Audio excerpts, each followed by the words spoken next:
Imaginez ceci. Des gens ordinaires, comme vous et moi, découvrant des pouvoirs cachés qui défient toute explication. Dans des archives interdites, on y trouve des traces précises d'humains dits normaux, sans lignée royale, sans ascendance divine, sans éducation d'élite, qui ont accédé à des capacités extraordinaires.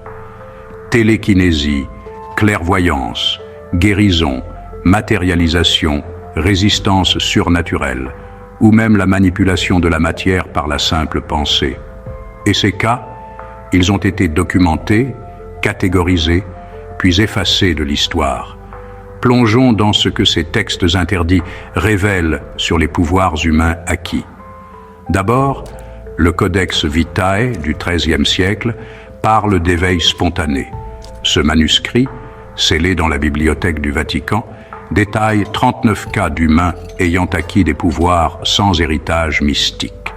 Leur point commun, un tumulte émotionnel intense, perte, solitude, guerre, une quête intérieure profonde, souvent sans guide, et un rejet total de la tromperie collective. L'un d'eux, un boulanger italien, aurait guéri des blessures internes par le toucher.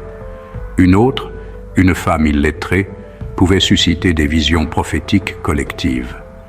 Ensuite, les écrits soufis cachés nous disent que le pouvoir vient du vide. Selon des textes inédits de maîtres soufis datant de 1842, quand l'ego tombe, la lumière descend. Et alors, l'homme commande sans parler. Les pouvoirs ne sont pas donnés de l'extérieur. Ils s'activent quand l'individu abandonne pleinement sa fausse identité. Alors oui, un humain ordinaire peut débloquer des capacités hors du commun, percevoir l'invisible, agir sur la matière par pure intention, s'il navigue dans le vide intérieur sans fuir. La tradition gnostique décrit les humains comme des dieux endormis. Les textes interdits disent « L'homme n'a pas besoin de miracle, il est le miracle, mais il dort. » Ce sommeil est induit par la peur, le conditionnement social, le culte du mental et l'oubli de son origine. Une fois ces voiles tombés, les capacités divines s'activent sans effort. Et que fait l'Église de ces gens?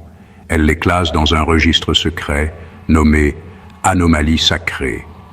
Certains sont intégrés à des ordres secrets, d'autres étiquetés sorciers, possédés ou hérétiques pour les réduire au silence.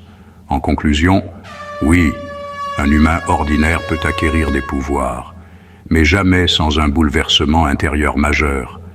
Le pouvoir n'est pas un don, c'est une conséquence, et c'est pourquoi il le cache. Si l'homme découvre qu'il n'a pas besoin de maître pour devenir extraordinaire, il n'aura plus besoin de maître du tout.